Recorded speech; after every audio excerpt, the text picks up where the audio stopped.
বাংলাদেশি হিসেবে নিজেকে এখন অনেক উচ্চতার মাপে অনুভব করছি। আমরা যদিও বেগম রোকেয়াকে স্মরণ করে এটা করছি, মনে হচ্ছে এটা মহিলাদের একটা বিষয়।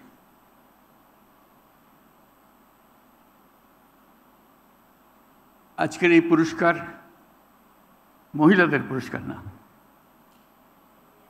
আমাদের সমস্ত জাতির পক্ষ থেকে এই পুরস্কার।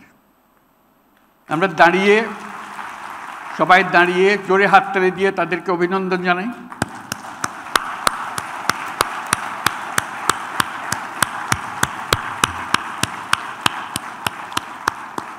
ধন্যবাদ। সারা জাতি এই অভিনন্দনে শরীক হবে। আমরা যে মহিয়সী নারীর কথা স্মরণ করে আজকে অনুষ্ঠানটির আয়োজন করা হয়েছে, সেই মহিয়সী নারীর আত্মা আজকে শান্তি পাবে। তিনি যে কল্পনা করেছিলেন, তার ইমাজিনেশনে তিনি যেই সমাজ চিন্তা করেছিলেন, আজকে যারা পুরস্কার পেল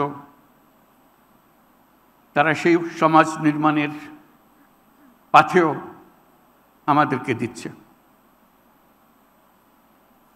আমরা সারা জাতি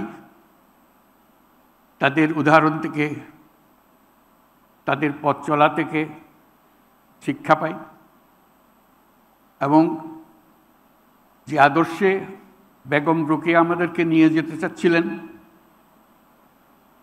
অতি চমৎকারভাবে তুলে ধরেছিলেন তার বক্তব্যে, তার লেখায়।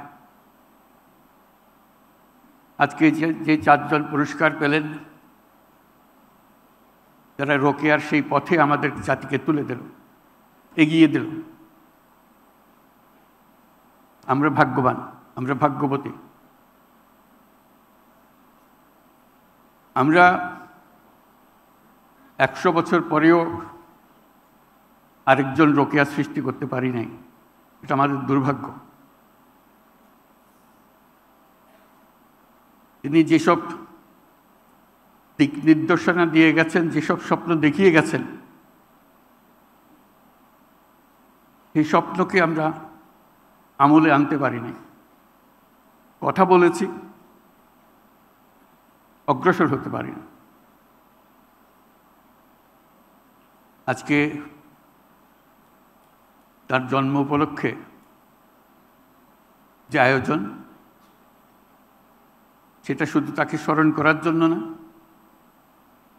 আমাদের ব্যর্থতাগুলো খুঁজে বার করার জন্য। কেন আমরা ব্যর্থ হলাম?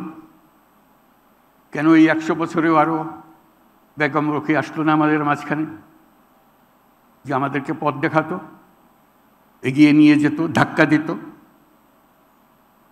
মনে করিয়ে দিত কোন পথে আমাদের যাওয়া দরকার।